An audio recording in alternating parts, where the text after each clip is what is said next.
I got involved because the photographer in the story, Lane Stewart, Good guy. good friend of mine, Yeah. and he's mostly a people photographer. Right. So he did a lot of Sportsman of the Year covers and such. And we met when he came to Chicago to do a story on hobbies, miniature hobbies, Right. model ships and cars, and I do model soldiers. But in that course of the friendship, he knew my love of baseball. So You're a Cub fan. he would try to boondoggle getting the assistant to come help him, Right. me. And this spring training in 1985, he said, he calls up, I've got a story on the Mets. So I thought, fantastic. Cubs in 84 had that meltdown in the Right, playoffs. right. And the Cubs and Mets at that same time were in the same division. So right away in my head, I'm thinking, what's the Mets? That'd be cool. They had just signed Gary Carter and Right, Rusty right. Staub. And so they had Great. they were looking great. So Lane goes, what's the story of this Mets pitcher? He's got a French horn, a Tibetan food bowl. He's got a 160-mile-an-hour fastball. And I'm thinking, well, Lane doesn't know sports details. I'm listening to all of that. Jay Horwitz with a special edition of Amazin Conversations with my friend of 40 years, Joe Berton. Joe, did you think after 40 years we'd still be talking about Sidd Finch? Well, when you said to come out here again, Jay, 40 years later, Yes. it is amazing to think that, I guess, what do they say? That story has legs or something, but it is. Got legs and arms and It's teeth got and- major body parts, I think. We've had a real run with this story. So let me tell you how I got, how brief the people how I got into it. So this is mid-February 1985. I get a call from Frank Cashin, our GM. He said, Jay, we got a call from Mark Mulvoy at Sports Illustrated. He was the editor at that time, right? George Plimpton was having trouble getting an April Fools joke. He made up his own. How are you with preparation jokes? He said, Frank, for 8 years at Fairleigh Dickinson, I worked with a one-arm fencer, priest who played hockey, a football player who was 42 years old, a wrestler who had 6 kids, a baseball player got hit by a pitch 128 times. This is right up my alley. So George Plimpton made everything up. Sidd Finch, Joe Berton, from Tibet, threw a 168-mile-an-hour fastball, played the French horn, was raised in an orphanage, and pitched with a hiker boot. And the story came out April 1st was a Sunday, and all hell broke loose. Joe, how did it basically correct? I mean, how did you get pretty involved? much. I got involved because the photographer in the story, Lane Stewart, Good guy. good friend of mine, Yeah. and he's mostly a people photographer. So he Right. did a lot of Sportsman of the Year covers and such. And we met when he came to Chicago to do a story on hobbies, miniature hobbies, Right. model ships and cars, and I do model soldiers. But in that course of the friendship, he knew my love of baseball. So You're a Cub fan. he would try to boondoggle getting the assistant to come help him, Right. me. And this spring training in 1985, he said, he calls up, I've got a story on the Mets. So I thought, fantastic. Cubs in 84 had that meltdown in the Right, playoffs. right. And the Cubs and Mets at that same time were in the same division. So right away in my head, I'm thinking, what's the Mets? That'd be cool. They had just signed Gary Carter and Right, Rusty right. Staub. And so they had Great. they were looking great. So Lane goes, what's the story of this Mets pitcher? He's got a French horn, a Tibetan food bowl. He's got a 160-mile-an-hour fastball. And I'm thinking, well, Lane doesn't know sports details. I'm listening to all of that. Okay, I'll just slide past that. And, all these interesting details about this character. And I thought that would be fun to meet some Mets Right. guys. So I said, yeah, Lane, it sounds good. Well, Joe, are you in? I said, yeah, it sounds great. I can do it. He goes, well, get yourself a French horn and a Tibetan rug and a food bowl and show up to spring training. So, and I did. So Lane and I then headed down to St. Petersburg, and we had a small printout from George Plimpton and talking about the characteristics of Sidd and some of the background He made story. up all the quotes in the whole story, right? I mean, Absolutely. every word was made up. Absolutely. Yeah. And we put you number 21 21. in between Darryl Strawberry and George Foster. Well, it was interesting when I got there, and they were going to issue me the uniform, and I Right. think the first one was 45 or something, and you had a roster there at the counter. So I wanted a number no one had. so I said, I'm looking at the roster quickly, and 21, I see no one's got 21, and I thought, well, that's kind of a magical number anyway. Right. Roberto Clemente and stuff. So it had a bit of attraction to me. So I said, I don't want this one. Can you give me 21 instead? So they did. Yeah. And so the roster, there was no name next to 21, Right. so that would maintain some of the mystery as well. So the way we approached it, we let a couple of people know what was going on. We let Davey Johnson know. Ron, I don't think we let the pictures. The guys we let know were John Christensen, Lenny Dyksman, another young player who I forget.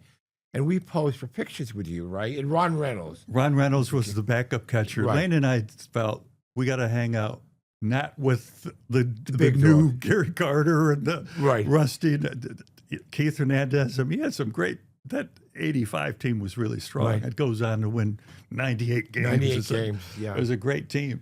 But we hung out with the younger guys, and Lenny Dykstra, they're all thinking, is this going to be in Sports Illustrated? Yeah. We had no clue it was going to be anything more than just a little picture on the bottom of a column. But Lane and I tackled it. Lane tackled it as if I was real. What scenarios would you get into? So Mel Stottlemyre was tremendous. fantastic. Oh, Mel was just great. You know, in my opinion, he gave the story so much credibility. Mel Stottlemyre was a pitching coach back then. He had such a great career, and anything Mel Stottlemyre said was the gospel. Yeah, and he was just a great sense of humor, and went with any kind of scenario Lane wanted us to be in. So here I'm standing next to Mel. He's giving me real advice on throwing a fastball or a curveball, and of course I'm standing there, string bean with one bare foot and all this. And We had this big canopy, if I remember, outside. you did the field. ground guys, yeah. They put up and a tarp. you threw warm. And remember, when it came out, we got Ron Reynolds. We burnt a hole in his glove, and this was Sid's 118-mile-an-hour curveball.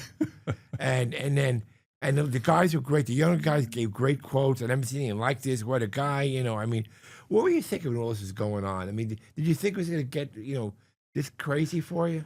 We had a lot of fun with it, but I think if we knew it was going to be such a big deal, we might have even had more fun. Yeah. So it was, but we talked ourselves into all kinds of different scenarios, though. Lane wanted a picture of me with the French horn. We walked past this small bungalow kind of roadhouse on the beach, and we cold called, knocked on the door, and this older woman answers, and we said about the scenario. So I'm standing with a Mets uniform, right? And she goes, "Oh, do you play for the Mets?" Yeah. And I'm thinking, I've had people on the beach ask me, "Are you with the Mets?" So I didn't want to lie, but I couldn't really give up the game either.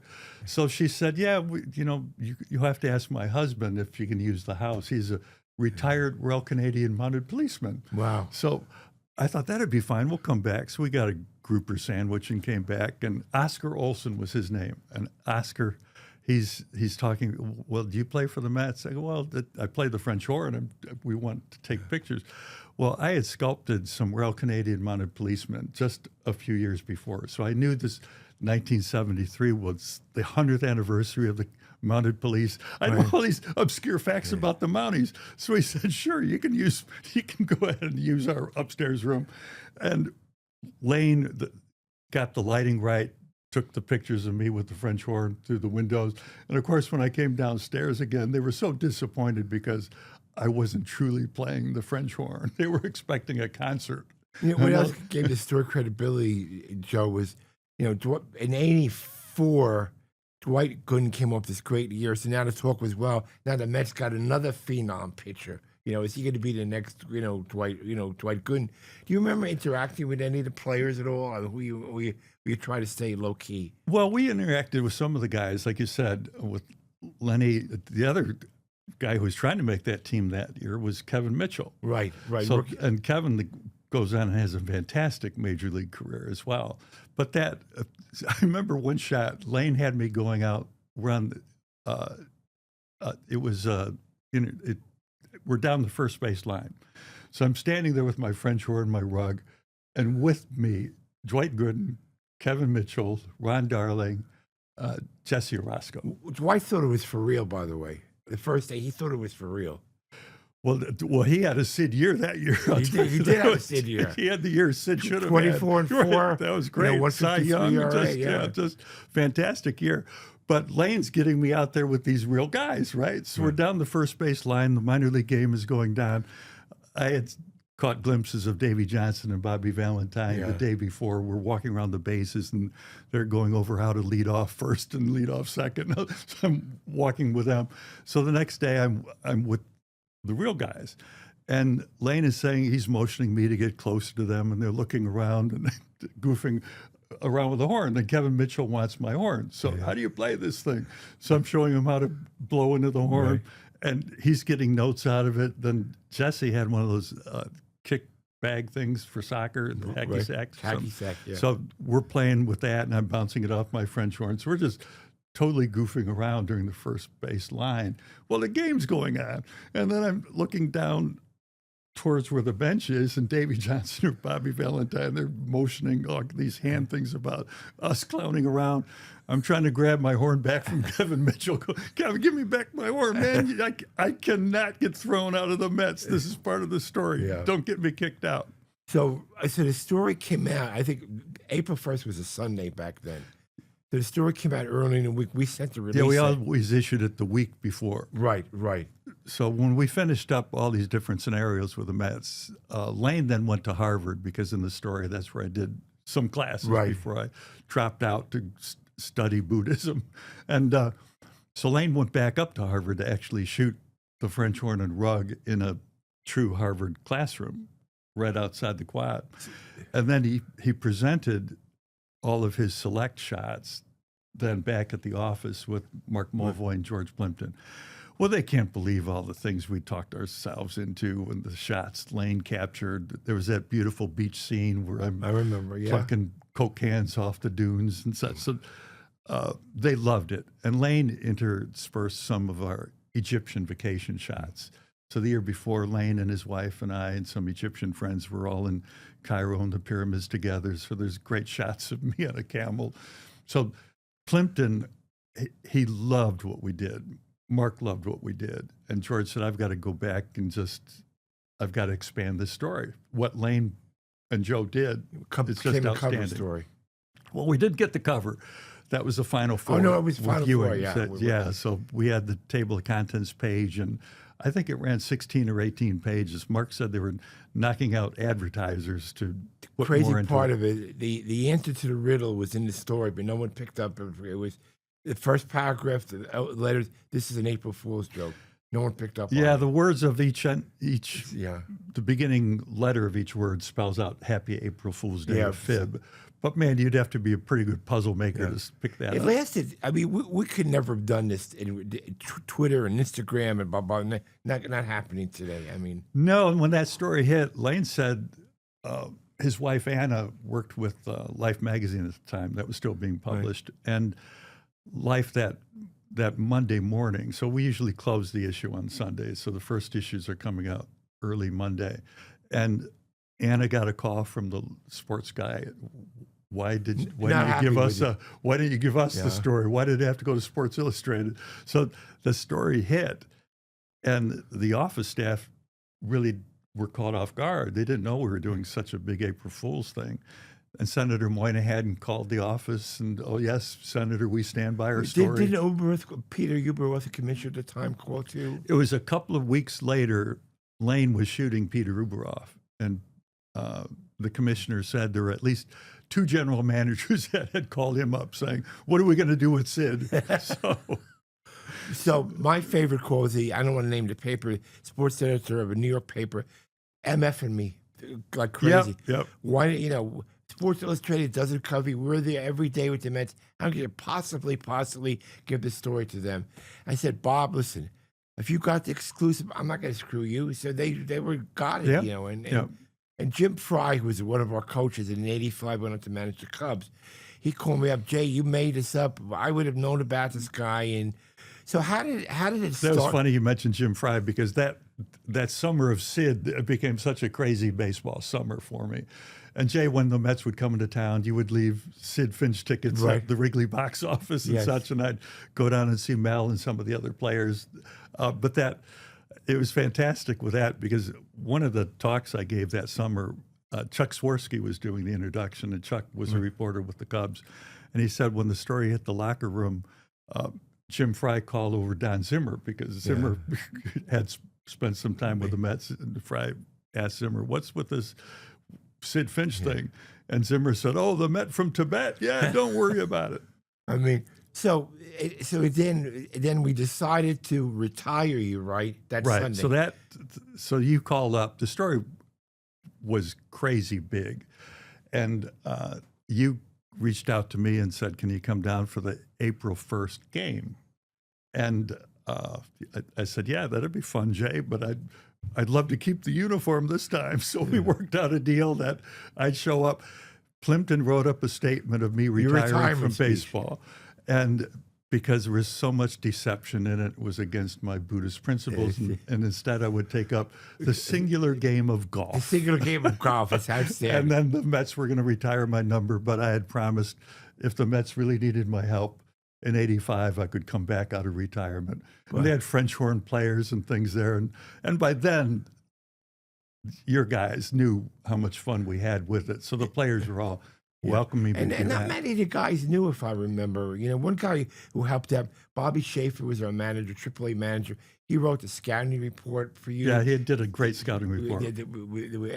And I spoke to Dwight the other day, and he said, first day, I thought this was a real thing, you know. And I remember Darryl said to me one time, he said, "Who is this long, tall guy? What position does he play?" You know. Yeah. Did you ever think? Now we're sitting 40 years later. This is still, you know, for me, probably the best sports hoax. I mean, certainly best baseball hoax in history. I mean, I don't think anything rivals it to be. And we didn't really want to hurt anybody, right? Well, no one got hurt. It was just a big joke. Yeah. I think that was the fun of it. You know, with hoaxes, it tends to be some deception and forgery or faking and all this. So we just had fun with it all. And we just never thought the interest in it would last longer than just reading the story, laughing, and moving on. It helps that it's April 1st. So every year there's an April 1st, and every year somebody wants to revisit the story. But how about Plimpton making up the whole thing, the quotes? I was told to me when Mark said that he didn't like what they were proposing to him, so he just let me do something on my own. This is what he came up with. But he had done the paper lion, right, and other things at that time. Yeah, what was fun about, I think one of the most fun aspects of the whole story and my experiences since then was getting to know George Plimpton better. So we did a roast George Plimpton night where they called me up. "Can you make it, Sid? Can you come to the roast?" And here at my table, I'm sitting with Floyd Patterson and his wife, and Nick Petrosani and his wife, Jerry Cheevers and his wife, and me, a school teacher from Oak Park. Yeah. So, but since I was the latest athlete he had written about, they wanted me there. So getting to know George over the years was fantastic. What other, he did the paper line, he did a couple other things, didn't he? I forget. Yeah, open net. Yeah. Yeah. So golf, baseball, football. But but his real love was the Paris Review, his literary magazine. And he liked... And that's what gave him credibility too, right? Because he was a credible writer, very well-known writer. Oh, right. To him to put his name to that. His name was right on it. There's got to be something kosher with it. You know, can't be not, you know. And the photos at that time, photos were real. It wasn't all this Photoshop and doctoring things. So with George Plimpton's name on it and Lane's great job with the photographs. Do you still get fan mail? I would think every week I hear from Mets fans. Right. And most of the letters start out, "You're such a legend in New York Met history," and all that. It's very complimentary. We should start I'm on the alumni committee, and we got to start a campaign, get you elected in the Mets Hall of Fame. We'll have it pitch one inning, you know. Whatever you'd like, Jay. Yeah. Well, but I keep hearing from Mets fans. It's fun. Yeah. I go back to Mel. Mel was such a big part of it. You know, if Mel wasn't doing his stuff, I think Mel was great. There's a clip of Mel. They did a 30 for 30 on us, and I was directing the people in charge that came out to the house, and I had gotten from Sports Illustrated letters to the editor and some clips. And there was a great interview they did with Mel soon after the story came out, where reporters showed up. They went to spring training trying to track Sidd down. And Mel is there in front of the press reporters and where's Sidd? And Mel, completely straight face, said, well, it's 9 a.m. You guys should have gotten here at 5. I'm sure he's back in bed by now. So. I remember one conversation. We're going to work him into rotation. I don't know when they pitched him, but back of Darley and back of Fernandez. I had it good, and we just got to figure out a spot. It was great. I mean, God miss him. Was this the best thing you've been a part of? And, I mean, I'm sure your high school career was great. Line agreement. Was this, the best, one of the best things you were a part of, Joe?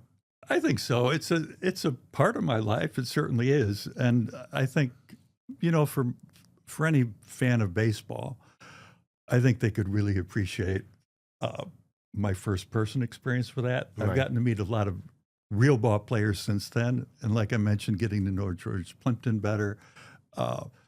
It's just been a truly wonderful experience. I mean, they had me out for Sportsman of the Year. And You were up? Did you win? That year was fantastic. Again, they wanted me part of it. HBO live from Lincoln Center. Wow, So that's great. they had all the athletes getting together to get limos to go to Lincoln Center. And they're assigning us to cars. And here I'm standing in the lobby with like a real live sports Hall of Fame. And they put me in the car with Earl Weaver and Brooks Robinson. So That'd be a great riding car. over with them. And at my table for the dinner, I was guests with Mr. and Mrs. Lou Alcindor. Wow.